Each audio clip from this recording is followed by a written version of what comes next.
Welcome to the Waiver Wire. Waiver Wire. Waiver Wire. Waiver Wire. Waiver Wire. Waiver Wire. What up? Welcome to the Waiver Wire, where fantasy players become fantasy legends. We are back, baby. 2 weeks? Was that 2 weeks? Yeah, well, we had I think it was just a week break. Or I guess, okay. I mean, it's been just 2 weeks since the last one. Right, 2 weeks since the last one. But we only took 1 week off. We took a week off, yeah. That's my fault. It was work. It was awesome. Yeah, it was really important stuff. Yeah. Most of the stuff that you do in restaurants is very important. Oh, yeah. It's we feed the people, Josh. It's groundbreaking stuff that we feed do. the people, You know, bro. it is not everybody can do what we do. You know, this is Heck not no, a man. job where you can just be anybody off the street. But you are treated. Well, they try.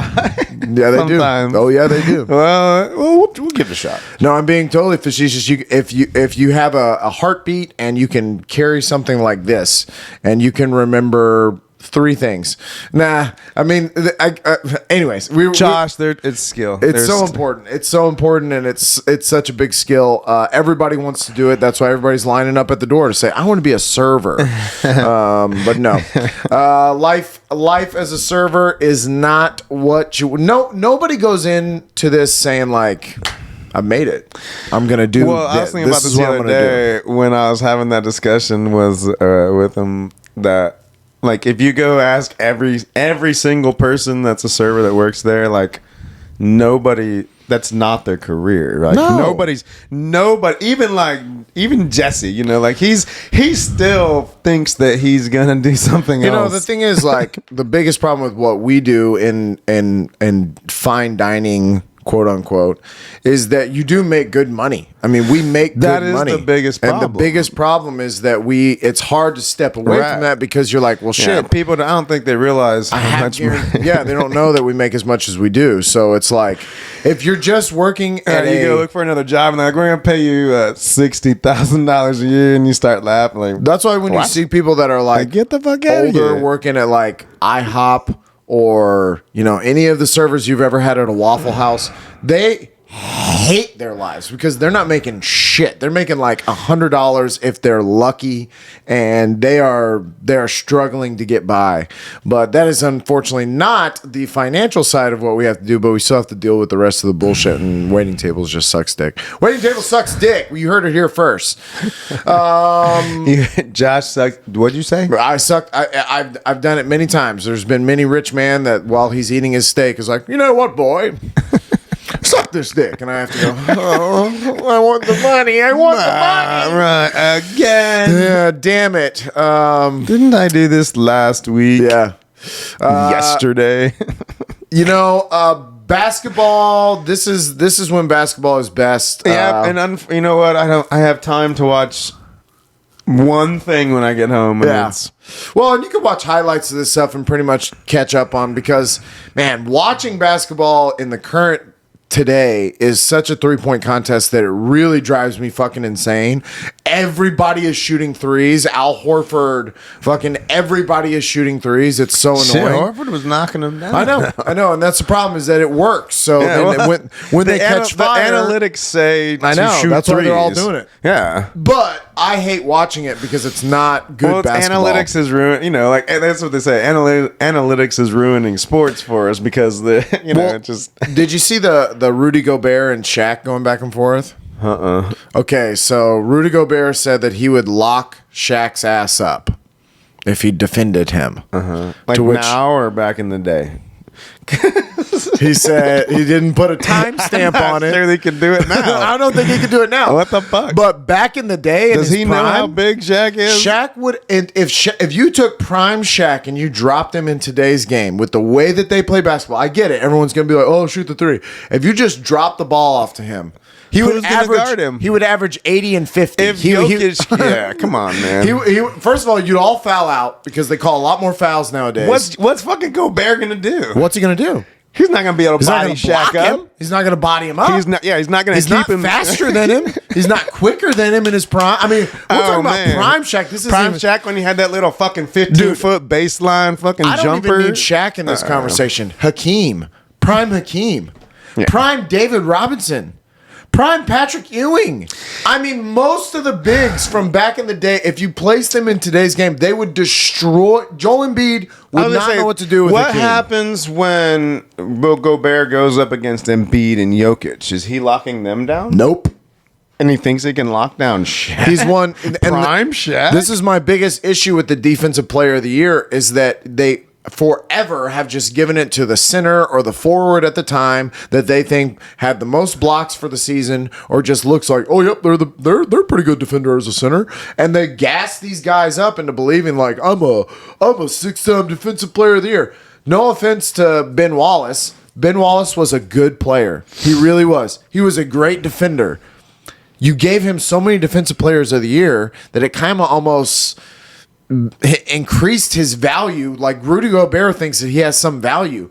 You don't do anything for that team, especially He not hurts in them, if anything. the I mean, like, three-point shooting league. They had to. You're a waste. Well, he doesn't have any offensive game. Yeah. And so if you can only D up people, like you're only good at defense, what fucking good are you? Yeah. You got to play both ends of the court. Yeah.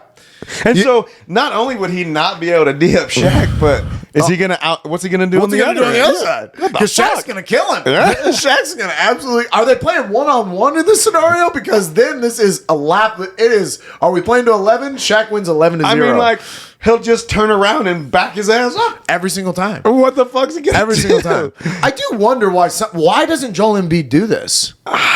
Why doesn't he just learn this style of play? Yeah, I mean, I don't know. They're not. First of all, aside from a reach in, let's say the other defender is just doing what most defenders would do, which is just try to take it. Can you take his force of slamming himself into you?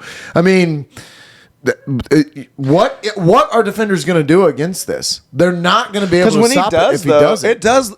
When you watch them play, it does. You're wondering like, why isn't he getting better position on these motherfuckers? He's so much bigger than them. and more athletic. And like DeAndre Ayton does it a little bit, and you go, oh wow. Jokic does it a little bit, and you're like, wow, that's good. But then all three of these guys that I just named, they go back to shooting the three. Karl Anthony Towns could do it every time if he wants to, but he loves to shoot the three. It's just very strange. Something weird about Karl Anthony Towns. Like he just.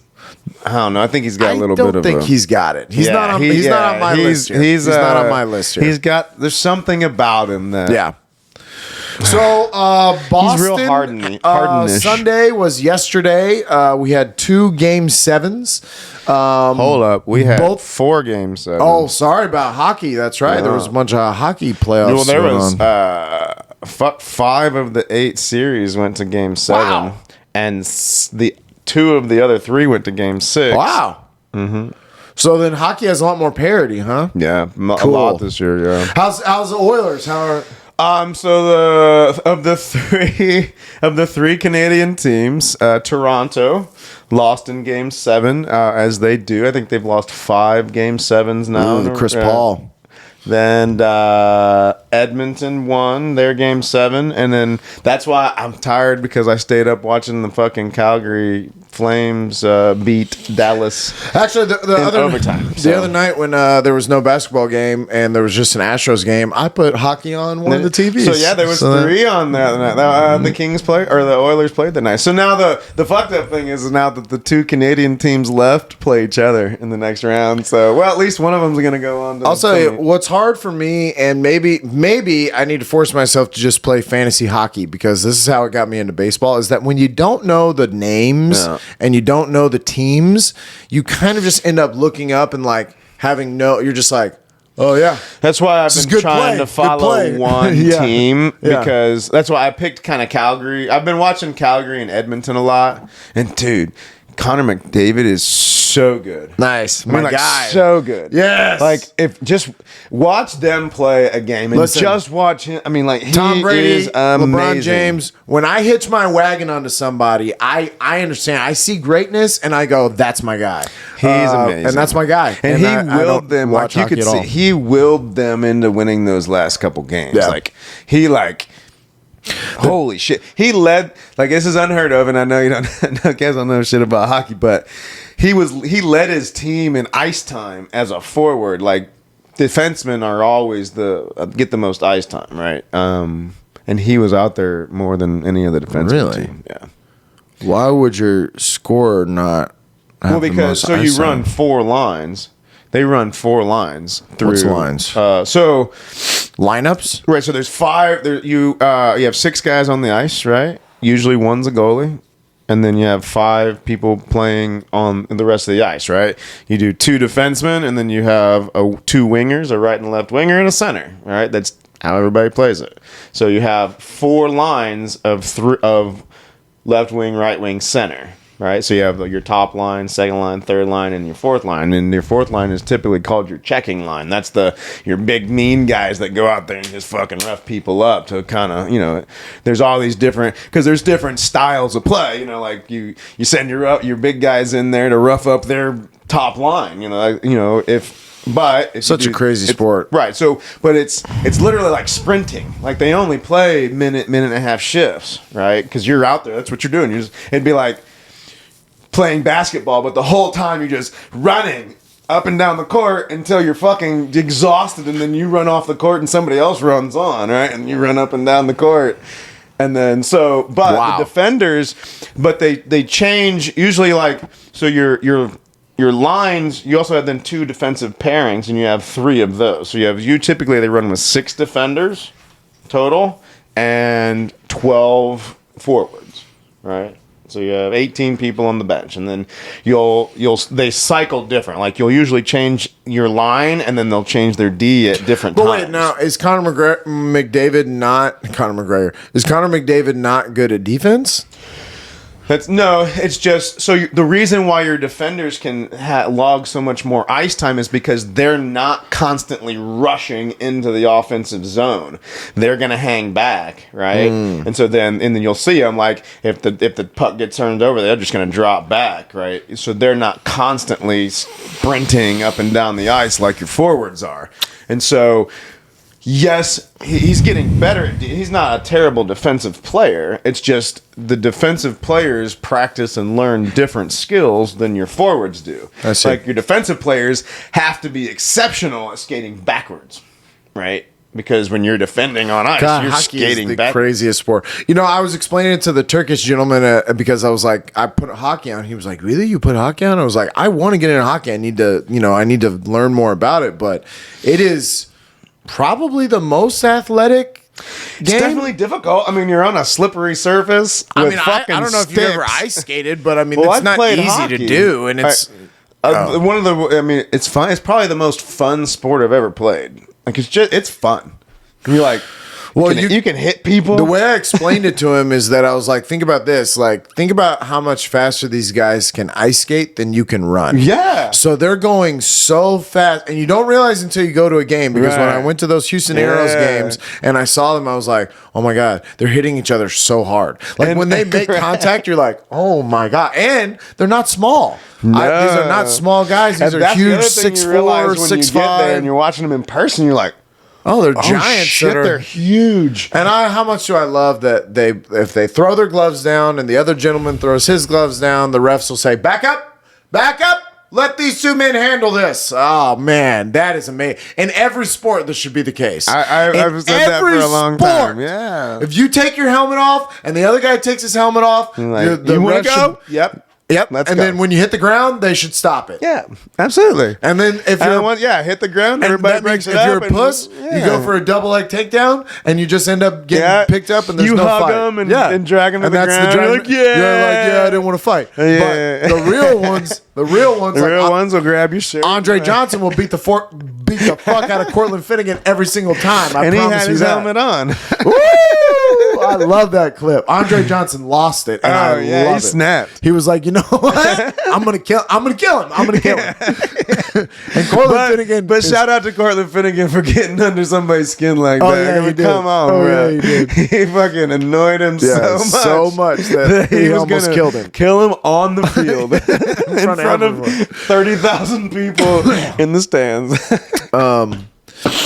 I'm sorry, we went way off track. We did. Well, you were telling me about hockey, and so I was being educated. But I'll tell you because you tell me about basketball because I didn't see Golden State.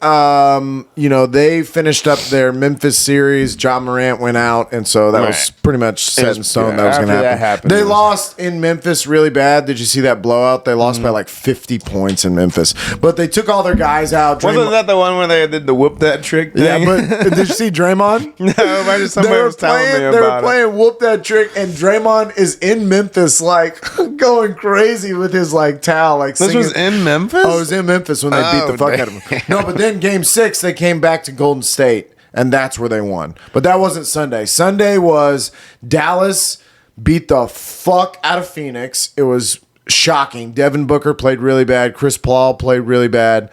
They really didn't have anybody show up for Phoenix. They got blown out. We said that if Chris Paul stays healthy, Phoenix should. But I mean, they brought up the stat like you talk about losing Game 7s. This is like his 6th Game 7 that he's lost or something like that. Like in his career, he just does not come. Yes, the butthole puckers. You can't underestimate the power of the butthole pucker. Of the pucker. I mean, it is real. Ask Phillip Rivers or Donovan McNabb or anybody that we've seen in the past that or Chris Paul or James Harden or John Stockton. I mean, anybody who gets to that moment and the butthole puckers.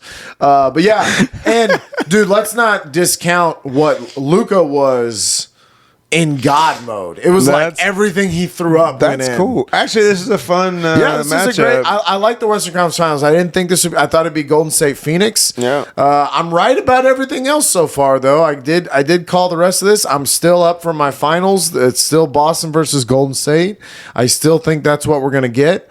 I think Boston just won the East. I think that was their toughest competition. We did say that, whoever wins that one most honestly, likely. From the way you saw how well Milwaukee played too, I had at one point in the series said, whoever wins this is going to win the whole fucking thing. Yeah, I didn't think because they're playing at the highest level. I didn't think Milwaukee was going to take it or be as competitive as it was. But without Chris Middleton, they did a really good job in that series.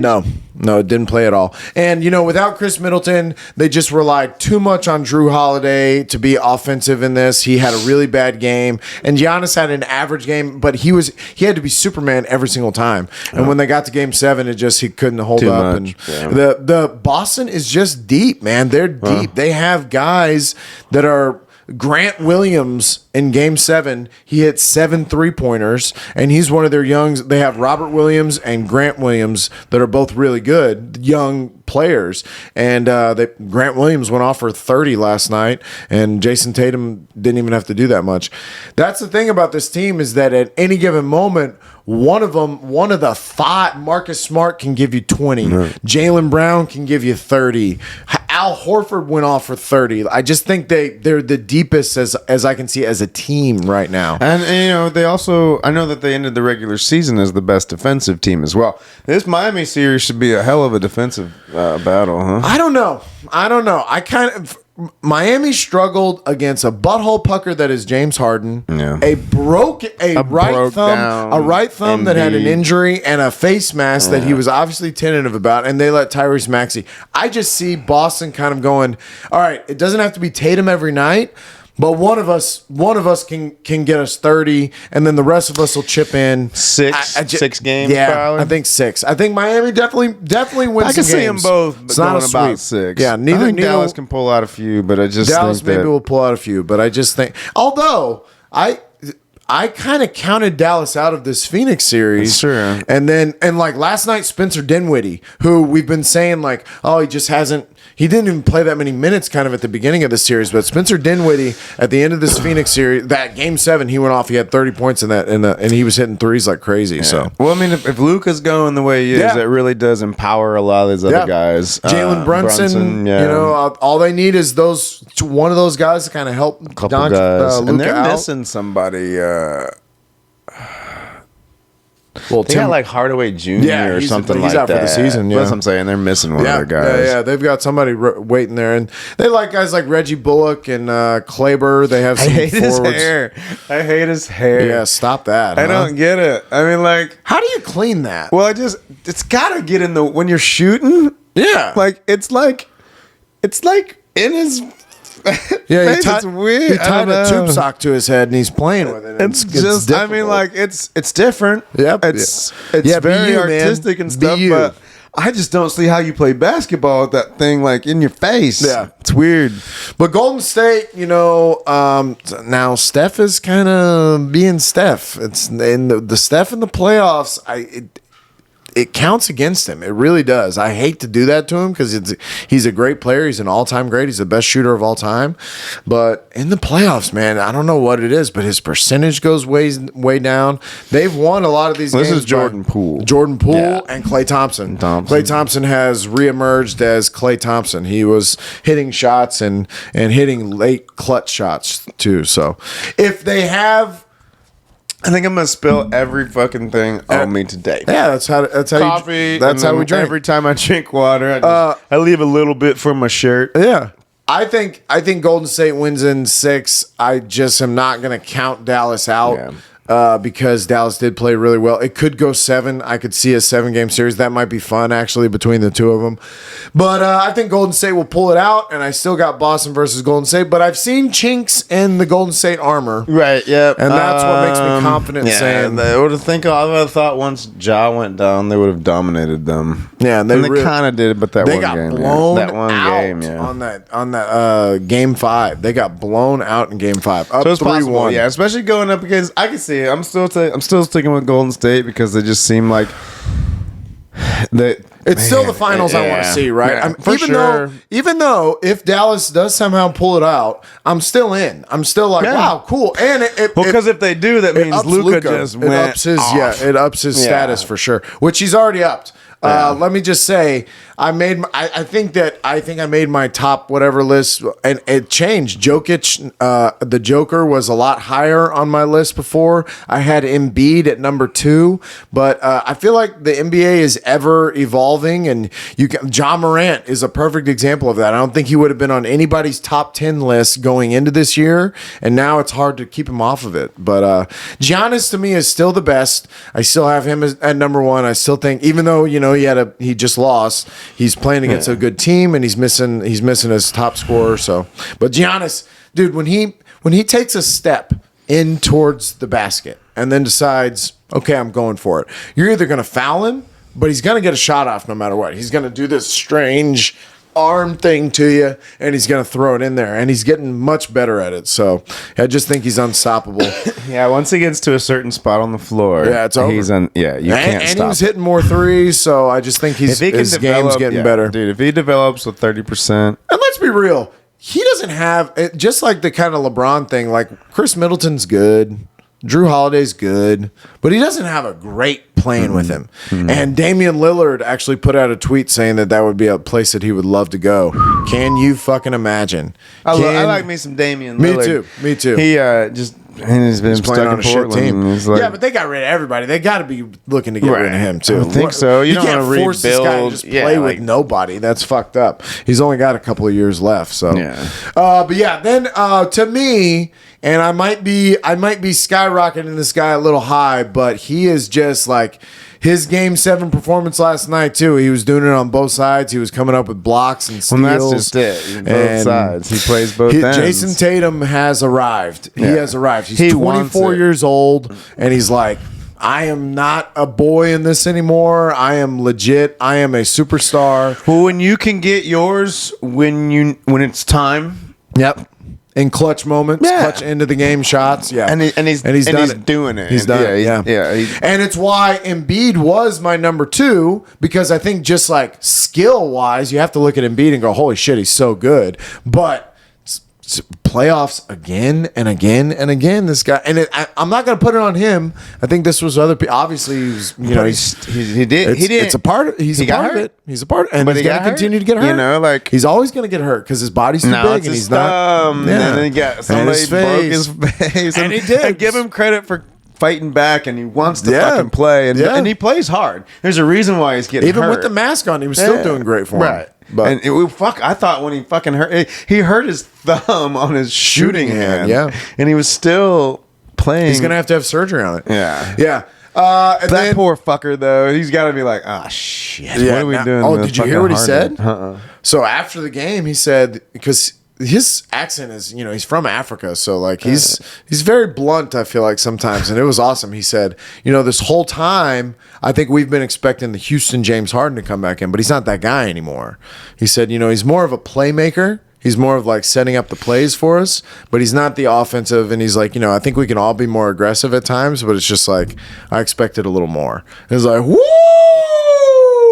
He's not the guy. But and essentially, he said he's not the guy we thought we were getting. Yeah. And if Daryl Morey has any sense, he does not extend this guy. He doesn't give this guy the max I thought they money. did, though. No. Oh, they didn't? No. Fuck he has, no. He has the player option this year. He'll obviously take it because he's going to make $47 million. But then next year he'll be a free agent. He is going the way of his other buddy from OKC. I mean, actually, all three of those guys are kind of Kevin Durant too. Now, okay, I hear you that you can't do this, but you gave up the farm for him. You gave up the fact that they gave up all the picks and shit, like all the picks. But I just don't think that, or Seth Curry. I think that Ben Simmons. Do you really believe he's going to be anything? I get it. However, you did for a long time. You held on to that chip for a long time just to get Harden. And then it's like, and I was trying to fucking back Harden. It makes Daryl Morey look real stupid. It makes him look real stupid. And I get it. Everyone thought James Harden was something. I never have. I will go on record, Your Honor. I have never supported James Harden. I have always thought he's a loser. I still think that he has the ability to be the Houston James Harden. He has to get in shape. Like, you remember the few times where he would like eat right and exercise and stop going out and actually try? Yeah. That you could see it. I think Shaq and Charles Barkley were making fun of him because games 3 and 4, I think that they didn't have Embiid for game 3, or maybe they did. But either way, James Harden had an amazing game 3 and 4 in Philly. And what Charles and Shaq said, they said what probably happened is he heard everybody talking shit, and he went, he worked out, he got himself in shape, because they were like, he's one of those few people, and Charles said that he was one of these guys too. It didn't take much. If he just focused for a week and went to the gym and ate right, he was all of a sudden a different human being. Yeah. He shed all the water weight, and he was just better, like, he could shoot better, he could run faster, everything was easier. Well, stop going out and drinking. But Shaq made fun of that. He guarantees that would happen. James Harden had a 30-point game in game 4. He was feeling good about himself. He went to the club afterwards. He probably went out that night and ate shitty and didn't go work out before they traveled back, and then got skunked by Miami when they came back, and then looked like shit again. And that's why he's a loser, okay? I don't like his actual gameplay. When they got to Miami, that motherfucker couldn't fucking... called the stripper that he knows, shit, and was bro, like, we in Miami, oh, bro. I know this one bitch. Shit, we got to go. Man, I'm on my game. Yeah. I had 30 points. Okay, we're fucking anyway. So and then yes, James Harden. I'm ashamed that I keep defending. You got to let it go. He's just not good, and I feel so bad for Embiid because he is stuck with him next year. They're not going to be able to move him, and he's going to play. Be really good. They'll be really good in the regular season for sure. Well, yeah, because that's what he does. He plays at least be third, fourth in the East. Because that's what he does. You're right. Because that's what James Harden does. They'll have some pretty good games. He's a regular season warrior. Yeah, we'll suck you with some triple doubles. Pull you in. Not me. Oh, I can see it. Not me. Not me. You're not getting me, bitch. I know he's playing so well. I know fucking got like 19 assists. You're a loser. Trim your beard. Need some more French fries. But yeah. Then I went LeBron at number 3 still. He was my number 3 before. Hey, I'm surprised he's not number 1. I know, and I truly, it's disrespectful. This shows a lot of growth. A lot of growth. I'm having a hard time looking at it. Just the number 3 next to his name makes me upset. He's only in my heart, LeBron. You know where you're at. In my heart, you're number 1. Real list. But I mean, realistically, at the way he played, he averaged 30 points and 10 rebounds, or maybe not 10 rebounds. He He didn't play nearly a whole season. I think he played 50-something games. He doesn't play defense anymore. No, and that's very frustrating. And it is absolutely the reason that I can't put him ahead. These two young guys who are playing at such a high level on both ends of the floor. It is impossible for me to say that he's better than them at this moment. It is impossible. And truthfully, some of these other young bucks are. Well, I mean, their skill level has just Embiid's skill level is ahead of where LeBron is as a non-defender and just basically a shooter at this point. Yeah. And but Embiid, I have at number 4. I had him at number 2 before. I don't fault him for how he played. He played great, but he's just one part of the team, and he just unfortunately gets no help. How did Jimmy Butler and him not succeed together? I don't understand that, because Butler's a dog. So I don't understand how they weren't able to work that out. And then Luka. I made this last night after Game 7 and just seeing him go God mode, and I was just thinking about like the future, and I think you got to take Luka over John Morant at this point. Just on what I've seen. Listen, John Morant's got to put some weight on. I'm kind of scared that we might see an Allen Iverson type situation where he's Derrick always Rose. Banged up because he plays so hard and he is so physical, but he's just not physically very big. He's kind of a skinny guy. They're going to beat him up. And you can't beat up Baby Bird. Luka Baby Bird is thick, and he has gotten some injuries over it, but I mean, he played through this calf injury and he's played great, and yeah, Luka, man. And he's a much better shooter than Ja. Yes, like Ja isn't. He's more of that. He's athletic, and over his career, Luka's a very bad 3-point shooter. But in these games where it's been pressure situations, and I think like in all of his elimination games, he has balled out. Even on the ones that he's been eliminated on where he's lost, he's still averaging, I think, like 39 points in these elimination games. He is he's got some monster in these little clutch situations. So I like Luka a lot, and that last night game, he was laughing at everybody. He was laughing every time. I mean, that is. I feel like he's gonna get hit. Like one of these guys is gonna get really mad, because every time that he would hit a shot, he was staring at somebody out in the crowd and just laughing. And it was like, man, like this is wild that you're doing in Phoenix. You're doing this to these guys. But he was definitely. Devin Booker had a terrible game. He had 11 points. I think he was like 3 for like 17 or something like that. He had a really bad game, and I still got Devin Booker here on this list. He's still there, but he's had some bad. He's stringing together some of these performances that starts making you wonder. He's got to let that butthole go. You got to let it go, man. Well, maybe Chris Paul's rubbing off on him. Yeah. And now this next one, because he was on my list obviously before. His name is Steph Curry. He's obviously one of the best players in the game. I'm not going to say that he's not, but I did just say what I said about his playoff numbers go way down, and it's a fact. I mean, you can just look up his playoff numbers. His percentages all go down. He just, for whatever reason, he struggles in these stressful situations. However, it's hard for me to say John Morant is ahead of Steph Curry at this point. It's hard for me to say any of these guys right now. I would take. If I'm starting a team and I can have Steph or Jokic or Steph or Ja, Steph or Devin Booker, I'm taking Steph in probably all of those situations. So I still had to have him up there at number 6. Oh, that's a tough one. It's tough, right? Because a lot of these young players I might take Ja.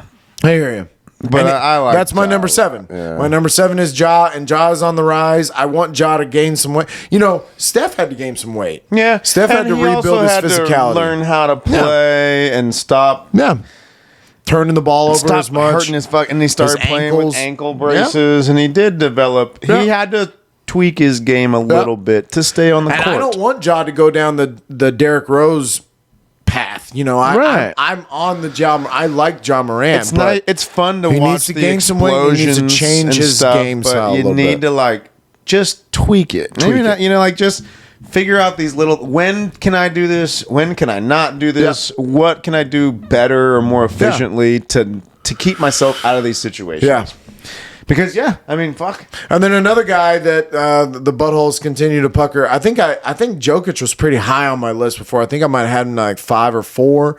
But man, and I get it. He had no Jamal Murray. He has no Michael Porter Jr. He never does, because those guys stay hurt.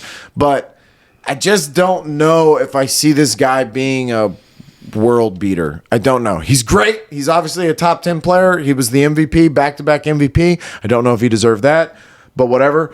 It matters that this man had was a little like, well, let's just give it to the white boy. Yeah, but then why did Jokic win? Why did he get it? I don't know. Why? I would have given it to like Embiid. His numbers are pretty good, but Embiid's numbers were the same. Yeah, and I don't know. There's something about Jokic that bothers me. Yeah, it does. It's kind of a lazy style of play, and I don't mean like he does not active. He obviously plays and he gets good numbers, but when I watch him play, he's just kind of like, he is the best passer. Best passing big man. Best passing big man. Yep, I'll give him that. And he does make everybody else around him better. And if he had Jamal Murray and he had Michael Porter Jr., it's maybe a very different story. I saw him get real frustrated real fast by Draymond. Yeah. And like it seems like if and the Draymond right guy is that can much get him out of his him. game kind of quickly, Yep. like. And number 9, I put Devin Booker. I'm not going to leave him out of the top 10 list because he's obviously an amazing scorer, and he really does. He's good. He's good, but That Phoenix team was solid. Yeah, they dominated the whole year. They were the best record in basketball, but he's got to find his way over this hump. DeAndre Ayton had a bad game too, so another young guy that's got to find his way. But they got to play better. They got to play better. I think I'm being too nice, actually. I really think that he actually is below. Man, now that I'm thinking about it, if I'm taking Kyrie or KD, Good Lord. I'm taking Kyrie, actually. I think I'm wrong in this. I know that Kevin Durant. I would take Kyrie too. Yeah. Jimmy Man, that's Butler or tough. Kevin Durant? I think I'm taking Jimmy Butler. I guess it would depend on the rest of my squad, though. I'm saying if this is your you're first just pick, starting. this is your first pick, and you're starting a team. You're number 10 on the pick, and all the rest of my 1 through 9 are gone. And now your next choice is you can have Kyrie or you can have Kevin Durant. You can have Jimmy Butler or you can have Kevin Durant. Shit, you can have Trae Young or you can have Kevin Durant. I don't know. Kevin Durant is on the hills. He's on the this way. He's definitely going We're down. going down. And he also doesn't seem to really give a shit. Yeah, he never has. Yeah. He didn't give a shit on Golden State, but he was around other fucking champions, so they all scored when they needed to score. No one beats that Golden State team because it's not just the fact that Kevin Durant's going to get you 30, Honestly, and that's great. fuck, But I think I might take Donovan Mitchell. Yeah! all those dudes. Jamal Murray, anybody, Jeremy Lin.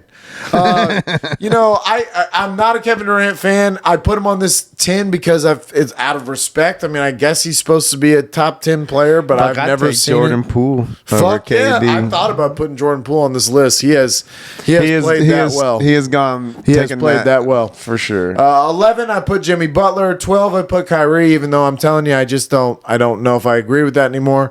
Trae Young, Donovan Mitchell, Jamal Murray, some other young players. The only reason you question Kyrie is because you have no idea what the fuck he's thinking. Kyrie, if he had Michael Jordan's mentality, he'd be number one. He'd be number one. Yeah. He'd be the best player in the league. Skill wise? If he had LeBron's mentality, if he cared about the game the way LeBron did, he would be the number one. If he had Jason Tatum's mentality. If he had Luka's Jimmy Butler's mentality. dogness, he would be the number one player because he has that skill level. He is that good. He is unguardable. Yeah. And you can't even double him. You can't double team him because he's got that much handle. He's a 13-year-old girl, and that is just had her first period. Credit. Why are you making fun of 13-year-old girls? I'm saying that if you've been around a 13-year-old girl the way that I was around my sister when the first period hit and those hormones first rushed their body, they are emotionally a broken person. You can't say anything to them. I've also been around my mother whenever she went through menopause, and let me tell you, the emotions of a woman whenever this kind of shit goes, and as men, we have no idea because our bodies just ebb and flow with testosterone at all times.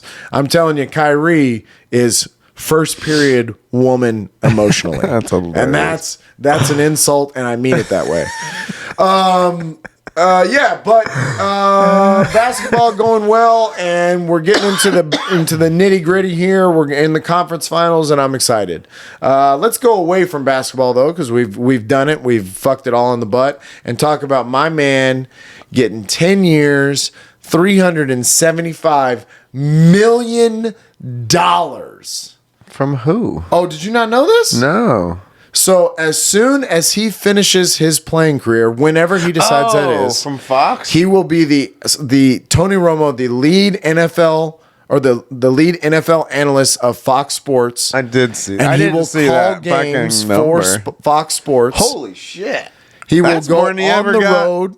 That's and more than over his fucking playing career. Over his career, he got $333 million. He will make more. Hey, Aaron. This is what I'm This is saying. why. This is what I'm saying. This is why. You take less money You just so want that you be a win champion. championships. Patrick Mahomes. Yeah. Patrick Mahomes. Listen to this, Patrick Mahomes. Or Ta- Josh Allen. Josh Allen. Take less money so your Win team can be a championships. champion. people call you the GOAT. You- ESPN probably. How much did ESPN give him to fucking make that documentary? Yeah. I mean, shit. $375 million Holy is crazy. shit. Is crazy. It's more than the only person that it's not more as far as a late night Other than like playing career money. Oh no. I'm just talking about like the other commentators, Tony Romo, Ryan Seacrest, Jimmy Kimmel, Jimmy Fallon. The only person that beats it is Oprah.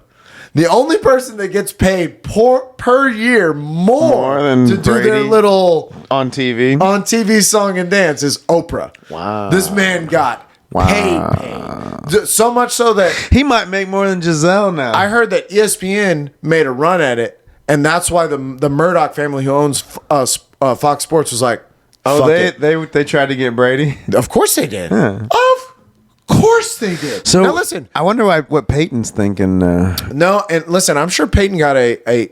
It's weird that he chose to do this. You're traveling 20 nights out of the year now, or Because 20 he just needs to be around. I Like, know, he just- and I get it, and he that's probably amazing. But I didn't expect this. When Joe Montana walked away, he walked away. When Brett Favre walked away, he walked away. When Peyton Manning, listen, I guarantee you, that it's not $375, But he Manning got definitely paid. He got got- paid a bag to do this Eli Manning sportscasting because these guys don't have to do this. Right. They don't have to. Well, They've they're set also changing the they've way set we themselves watch up financially, football, yeah. and they just like they've given so much to football, especially those guys that we're naming here: Peyton Manning, Brett Favre, Joe Montana. Oh, there's no doubt that Brady's going to own a team, right? I mean, Well, I don't know if he can with being listen, this is 10 now? years. This is 10 years that he's guaranteed to do this. yeah. And so after 10 years, he joins an Maybe. ownership group that buys. But it's just shocking to me. I mean, all the talking heads are saying to it too. We did not expect him. I thought he'd go into coaching. I thought he'd go into ownership of a team. I thought he'd go into like maybe like upper office management, like wanting to like draft and do shit like that. But never did I think he'd be Tony. And we thought Tony Romo was good at this. Oh my lord! Well, that's why I'd love to see Peyton my do God. it too. Well, and Peyton, I guess he is He kinda does a doing little it, bit. yeah. When Peyton and Eli actually, I've said it. Like I love watching it because when they talk football talk, when they go, "Oh, look what the safeties are doing." That's right, Both you the did safeties talk are about dropping it, yeah. back. They're doing this. They'll call the play, and they're spooky Oh, good yeah, at it. yeah. Brady is gonna blow our fucking minds. Brady is gonna walk Well, up. and you're just going to fuck. I can't You're gonna wait. want him to be on every. You're gonna want him to be on big every game. Well, also Fox got the Super Bowl now, so he's going to call Super the Bowls. Super Bowl. And like Rich Eisen was saying, and it's so true. There's no situation that Brady can't explain what the quarterback's going through. You're coming back from an injury. You're coming back. You lost the Super Bowl. You won the Super Bowl. You won the conference championship. You lost the conference championship. Probably the only thing he wouldn't be able to is explain is losing your division. He would not be able to explain. What's he feel like? No, Rich Eisen did say that. He was like, he won't be able to explain losing 5 in a row because he doesn't know what that is. But other than that, he'll be able to tell you about every single place that the quarterback is at mentally. Did you? And I mean, I know this stat, and Rich Eisen just said it, that he went to 12 AFC championships in a row. 12. No, I didn't know that. 12. That's crazy. That's insane. I mean, for people to not, I just like there will never. You're never going to see it again. You're never going to see it. Mahomes didn't even make it to the conference championship this year.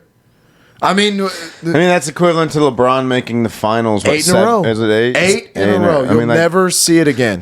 You'll never crazy. see it again. Ever. I would like to also say 8 in a row on 2 teams. That is fucking bonkers. Not to mention the Cleveland Cavaliers the year before with Kyrie Irving were the worst team in the league. They were the absolute worst team in the league. They lost the most games. They had the worst record, and he took them to the finals 4 years in a row after that.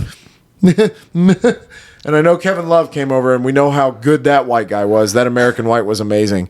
But no, Jarvis Land. But anyways, Tom Brady, man, that's incredible that you got paid like this. I digress. I also think that their rumors are that his plan is to play out this year with Tampa Bay.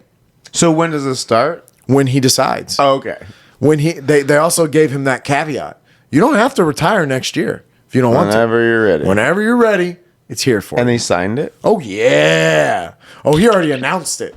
He announced it on his thing, how excited he is to be part of the... I bet. I mean, 375?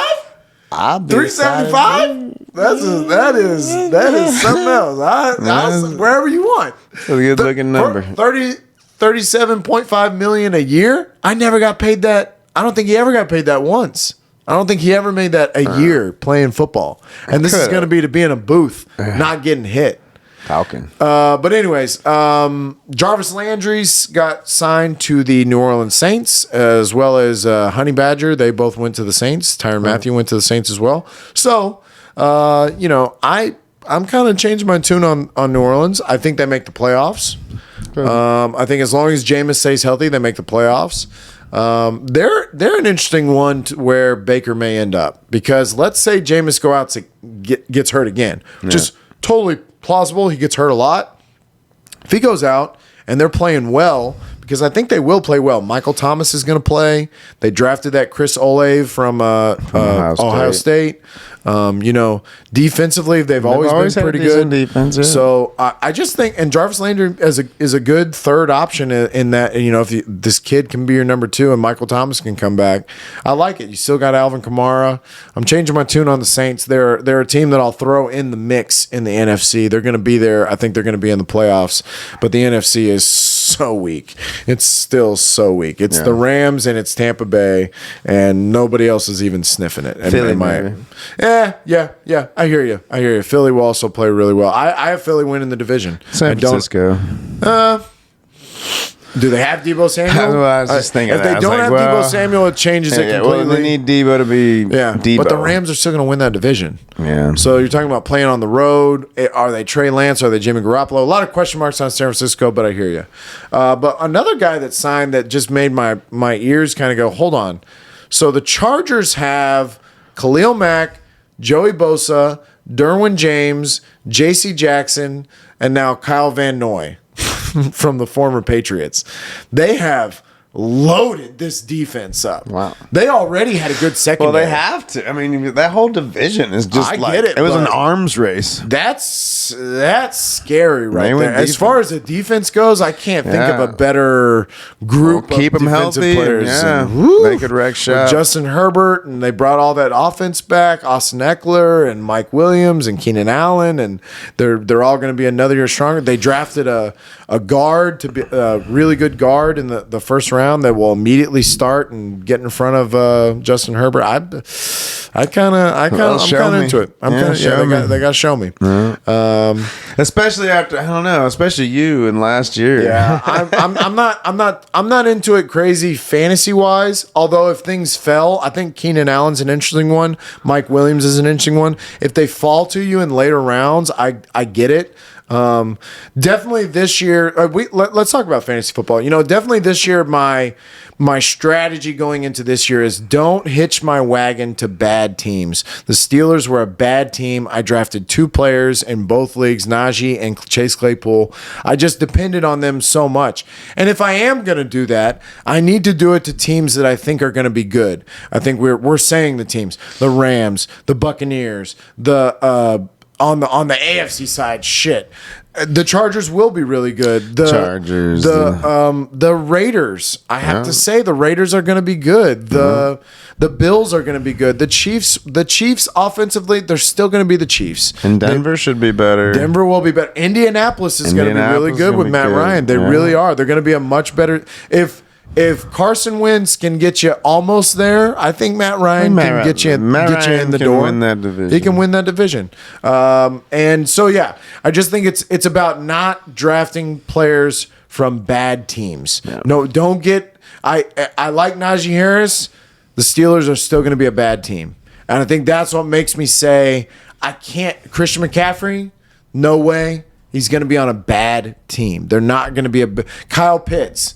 As much as I think he's going to be their only option, the Falcons are going to suck. Way. And there's going to be a week where they get totally skunked. There's going to be a week where they just don't play well at all. And Kyle Pitts doesn't play well either. And so I just, Who's throwing him the ball?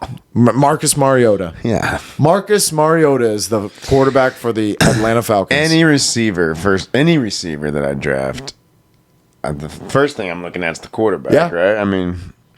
Yeah, and I think that's what maybe drops Devontae Adams for me lower than what they have him on this.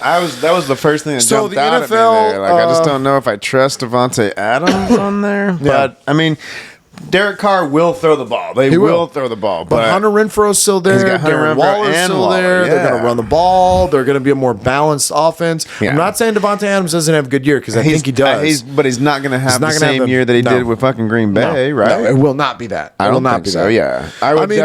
I would take Justin Jefferson, Jamar Chase. I would take Jamar Chase over him. Maybe not Diggs. I don't know if I would take Justin Jefferson over him because it falls into the category a little bit of what I'm talking about are the Vikings a bad team? Yeah. Now, I know for you, he was such a guarantee. He was awesome. I mean, he was so like killer. One of my best players. However, as a player on a bad team, what you find is that they're going to feed him so much. I just smell an injury bug. And I don't want to wish that on anyone. But when you're the only guy, it's a good offense. That's I mean, they have. If I'm the number 5 pick. And Jonathan Taylor, Cooper Kupp, Devontae Adams, and Jamar Chase have gone. Honestly, I'm obviously taking Justin Jefferson. But Travis Kelce could be up there too because he's absolutely now like his number 1 target. For sure. I think Juju in the later rounds. I'm interested in what Juju is going to do. I don't know. I definitely wouldn't do him in the first 2 rounds. No, but I think he'll probably fall to like 5 or 6. So if you're there at 6 and he's there, because somebody's going to get the ball there, right? Yeah. Somebody's going to step up and take over that role. The guy that the Kansas City Chiefs drafted. Oh man, I'm not going to know his name either. But where'd that kid from Alabama go? That got hurt in the national championship game. Jamison Williams? Yeah. The Lions. Poor guy. Yeah, poor guy. That's right. Poor fucking guy. Yeah, right? Actually, I'll say this about the Lions. I think the way they played last year, they played hard. Yes. And the way that the rest of the NFC got worse. The Seahawks are gone. The Falcons are gone. The Panthers are gone. The fucking Giants and that whole division sucks. I could see them. I mean, are the Packers a world beaters? And that's in their division. The Bears aren't world beaters. I could see they lost a lot of close games. They lost the Justin Tucker crazy kick. They lost a lot of close games and were probably demoralized. But I could see Jared Goff leading them to a 6 or 7 game win. They're not going to make the playoffs by any means. I'm just saying they're going to be. They could be a tougher. They'll be a better team than we thought. A tougher out than we were. They do have some good pieces. The Ramona St. James, that young receiver that they had that actually played really well. Oh yeah, St. Brown, St. whatever, St. Jones, St. something. His name. But yeah, he actually played really well, and they have other good players. Aiden Hutchinson, I thought was the best player in the draft. That's true. And they got him, so he's an instant starter that's going to hopefully make a difference for him. But and DeAndre Swift is on this. He's their number 23. So this is the ESPN rankings that I wrote up here. That is the flex. The non-quarterback positions, just where they have them ranked right now. They have Jonathan Taylor number 1 and Cooper Kupp number 2. I vehemently disagree. I disagree with all of my heart, and I know how good Jonathan Taylor is, and I know he's going to put up another monstrous season. Would you take him number 2? No, because I am done drafting running backs in the first fucking round. From here on out, for the rest of my life, until I see the NFL change, the NFL is you need receivers. I'd take him number 2. I don't know. I don't know. If I'm at number 2, I'm taking Jamar Chase.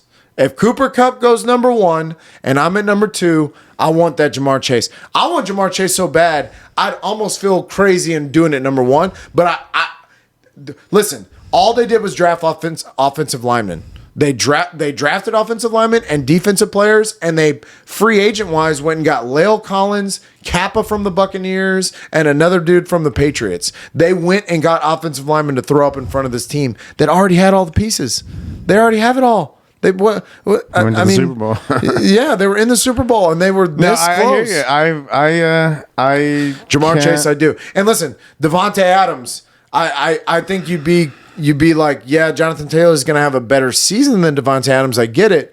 But in the arms race that is top tier receiver, he's still in there. Justin Jefferson, Stephon Diggs, fucking Tyreek Hill, even on the Dolphins. I got to have one of them. I gotta have one of those guys. If I'm in a top 10, top 6 pick area on a fantasy draft, I want one of those guys. And I'm willing to give up on Jonathan Taylor for it. Yeah. I don't think definitely not Dalvin Cook. I'm not Dalvin Cook's at number 7. So it goes Jonathan Taylor, Cooper Kupp, Devontae Adams, Justin Jefferson, Jamar Chase, Stephon Diggs, Dalvin Cook, Travis Kelce, Austin Eckler, Tyreek Hill. That's your top 10.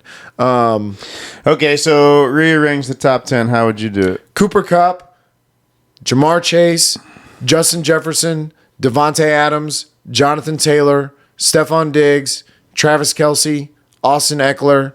I actually think I'd put Derrick because now Derrick Henry goes against my theory of that used car scenario because he has played a couple of years and this theoretically should be the year that the wheels fall off. But he got hurt last year. But he still was a fucking monster. But he got hurt. So if you're using that theory, then maybe if I draft this is the Henry, beginning. I'm giving it away way too early. And if you're anybody that's in my fantasy draft, including you, don't listen to me. But maybe what you should do with Derrick Henry is draft him high. He's going to get you good first week. And then trade him. Trade him early. Trade him after like the 4th week that he has like a monster week 4 and he goes off for fucking 40 points. Go and get a bunch back for him. Definitely get a running back to replace him because you're going to need it. But then, like just use him as trade bait because he is monster trade bait. If you traded Derrick Henry last year after he had a monster game, I'm assuming you got a lot back for him. He was so much better than everybody else. If he'd have played the whole season with that, he would absolutely be number 1, and we wouldn't even be. There would be no discussion about it. But yeah, I think what I did and when I just rearranged it is I'm just showing, and I left Dalvin Cook out of that for sure. And the only reason Deebo Samuel is number 12 and not like number 3 is because we don't know what the fuck's gonna go on. Because there's so much question mark. I think even if.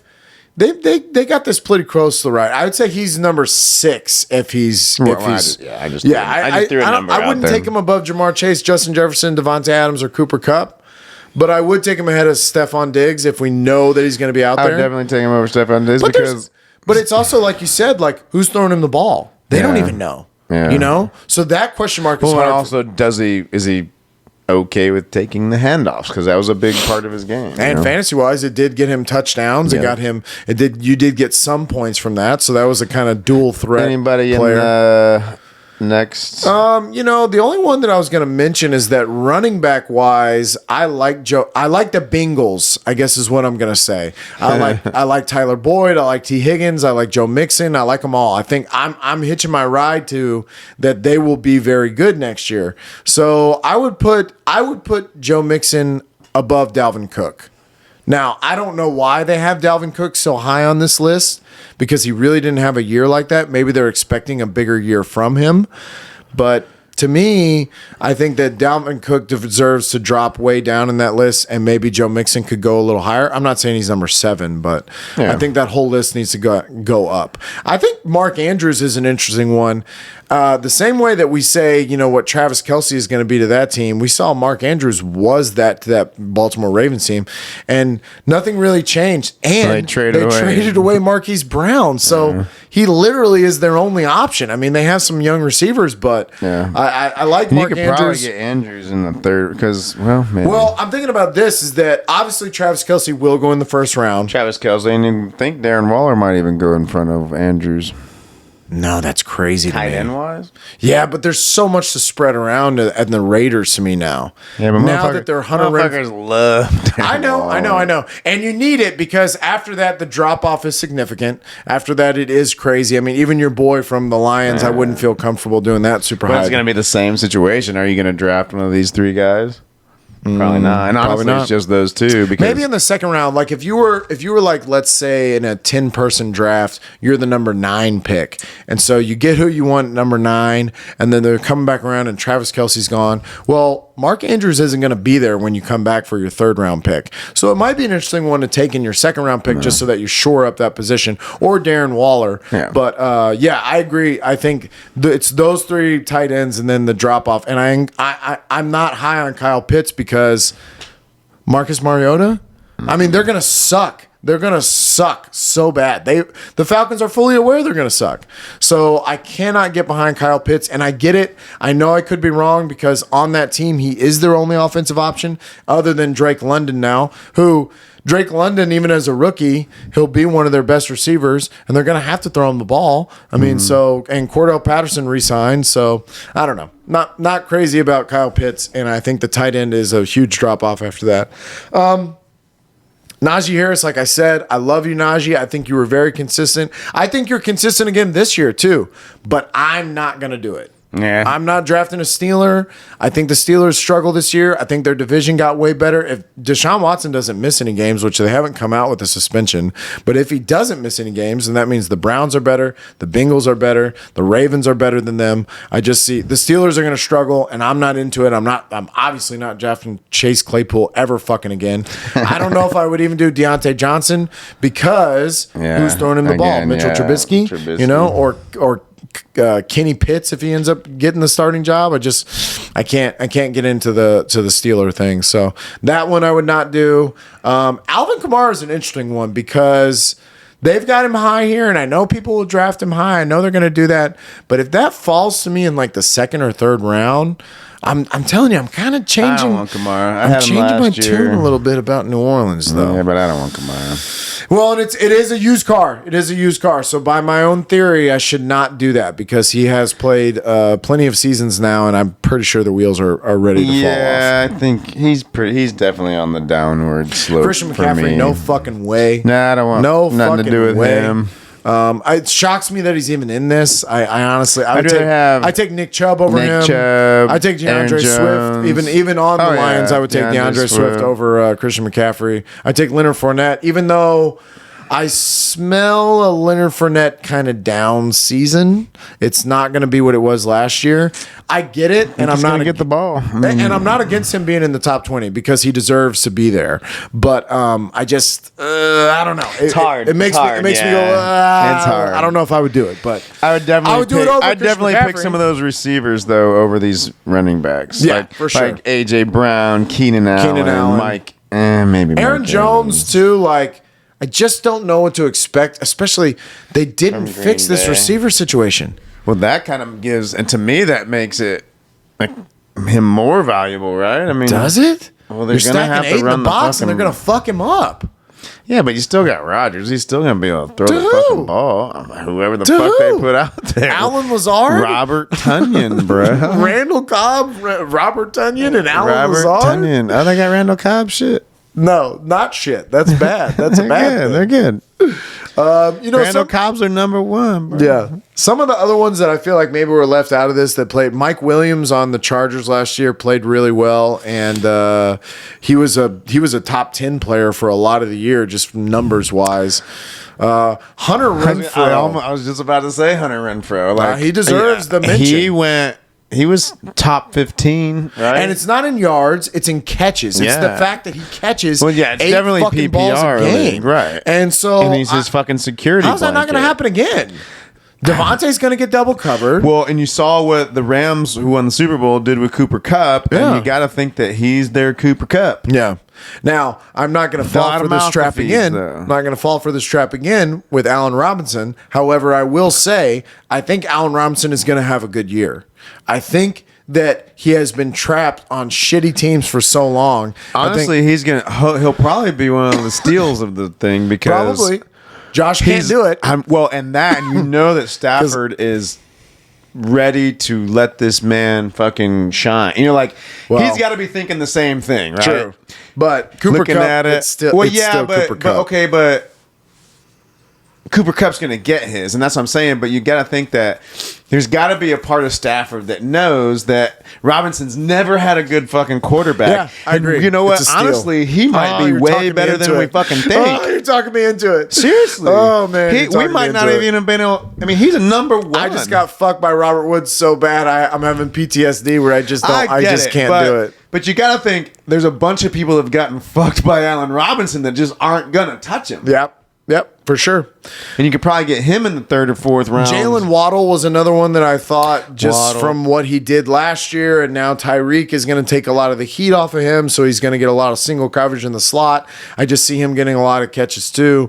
And he's got burners, man. I mean, unlike Hunter Renfrow, he, towards the end of the year, started realizing that my speed does translate to the NFL. And if I can get free, if I can get sideways and kind of do that Tyreek Hill thing. And they also and he's also going to be able to learn from Tyreek Hill. Yeah. And they should be able to play off of each other. Like, and the fuck are you going to guard? The Dolphins got way better, bro. Raheem Mostert, Taron Armstead that they got as a tackle to come help. I mean, they got Gesicki, and really their biggest issue is Tua. Yeah, exactly. At this point, and so he's got an opportunity to step up or go away. But yeah, trying to think of other guys that might be. Well, honestly, somebody in Denver. Like one of those guys. Jerry Jeudy just got arrested, though. I mean, it's kind of weird. Cortland Sutton. Cortland Sutton also has never had a fucking quarterback.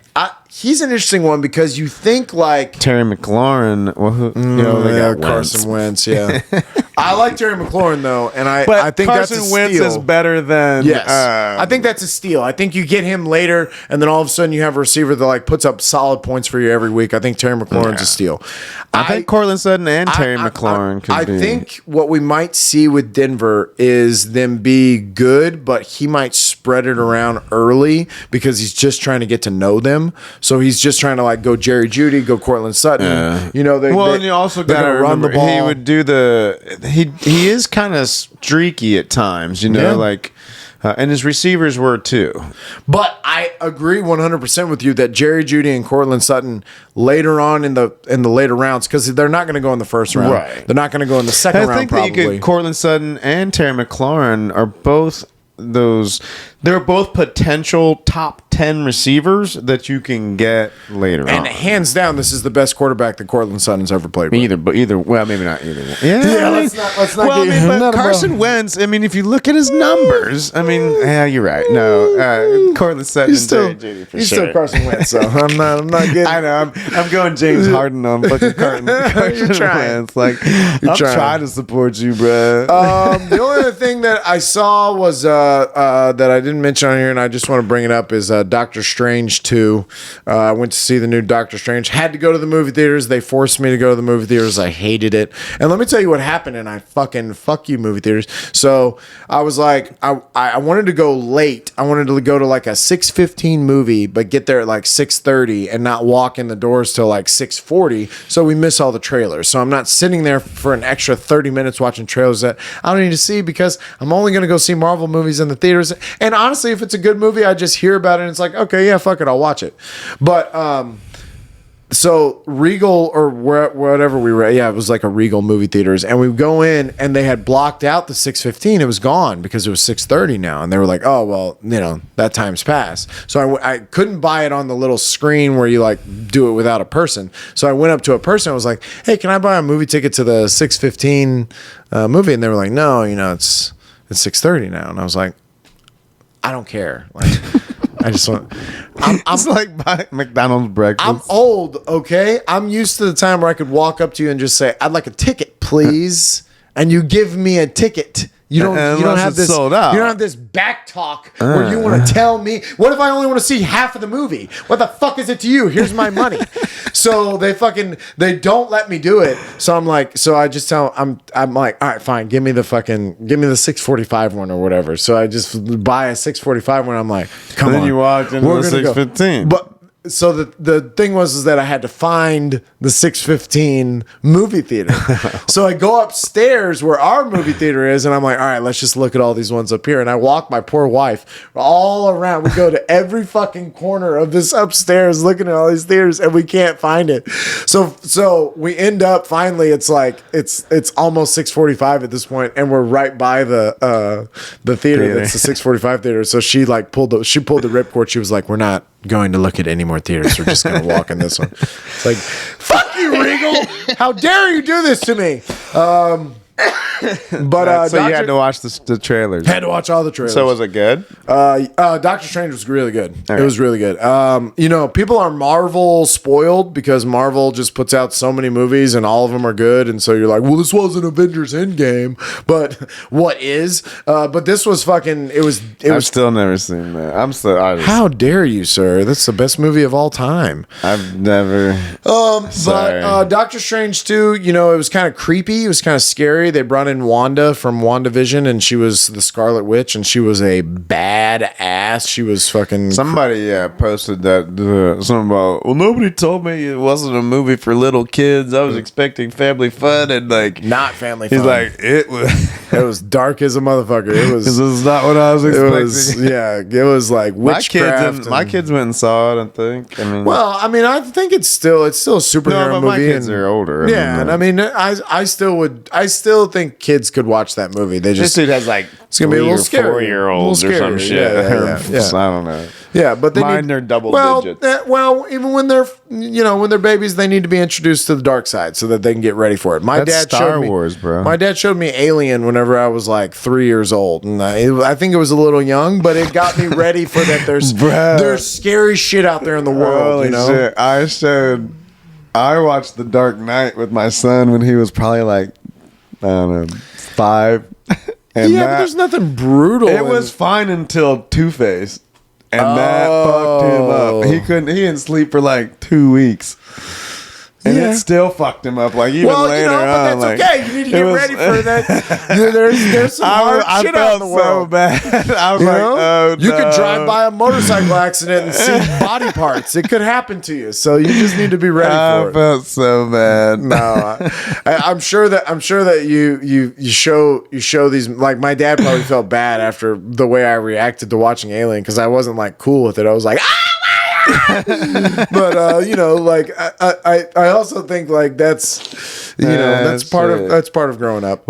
What's Moon Knight and the Survivor? Oh, did you watch Moon Knight? Moon Knight was a TV series on Disney Plus. The Suit, right? Yeah, I think I watched the first or second. It's really good. He has multiple personalities, and so he falls in and out of it, and he can't remember from when the other one takes over. And he's the Egyptian. First of all, anything Egypt, anything to do with the pyramids and that whole shit. If you do anything with that, Josh is in. Doesn't even have to be good. Just the fact that it includes the pyramids, I'm going to be interested in it. So this was all about the old gods taking over bodies, and it's really cool. Moon Knight, 2 thumbs way the fuck up. I mean, amazing. Know that. I don't know. I think I've mentioned I've been watching less and less TV. Yes. And yes. The Survivor was a really fun comedy. No, it was not. It is Ben Foster plays the survivor of Auschwitz who. This German soldier takes him and teaches him how to box. He takes him away from the camps and he teaches him how to box. And then they have him fight other Jews to the death. And and he has 40, 50. Django? Yes. Yes. They did that shit too. And then, but then he gets really good at boxing and they call him the Jew Animal. And all the Nazis are into it, and they bring in a former French world champion boxer, an actual boxer, into the camps to fight this guy, and they fight for 52 rounds. They just make them go round after until somebody round. dies. No, neither of them died. They just neither one of them game up. These two fucking. First of all, you fight or you die. Barefisted, I'm guessing. No, they have boxing gloves on. But it was like it was like back in the day, boxing gloves. It was just a piece of leather, bags. With but anyways, he makes it out of Auschwitz and he goes back to America and he fought Rocky Marciano and he got the fuck beat out of him by Rocky Marciano. But just kind of his whole story and seeing his, and it's not funny at all. And I was totally kidding. It is a Holocaust movie, so it's not fun at all. Saying, the Schindler's List. Real funny. But hilarious. No, it was. I mean, this guy went through some, and I mean, also then was ridiculed by the Jewish community because he was killing his other Jews, But then, like, you see, like, there's this whole scene where his best friend, they bring his best friend in, and he has to fight him, and he won't hit him. He won't do it. He won't fight him. And the guy's like, "Come on, like, it's either you kill me or they kill me. Like, don't let these guys put me in the gas chamber. Like, I would rather it be you." And so he has to like kill his best friend. Like, that's fucked up. It is fucked up. It is, but it's really good. All that being said, it's a really good movie. HBO Max. Okay. So it was a really good movie, and Ben Foster is a really awesome actor. I think we got a couple days with no hockey, so there you go. You get your Survivor. I gotta fall asleep to something. Yeah, why not the deaths of millions? But so comforting. I think we hit everything. We didn't talk about baseball. Fucking Astros won like 11 in a row. It's noon. It's noon. Oh shit, it is. I gotta go. It's noon. We gotta wrap this up. Yeah, Astros have been killing it. We have the Red Sox today, who have also been kind of sucking. So hopefully we get some free wins there. And baseball's way too early. Way too early. Yeah, way too early. No, it's all good. But they won like 11 in a row. Fuck yeah! Go Stros! Fuck off!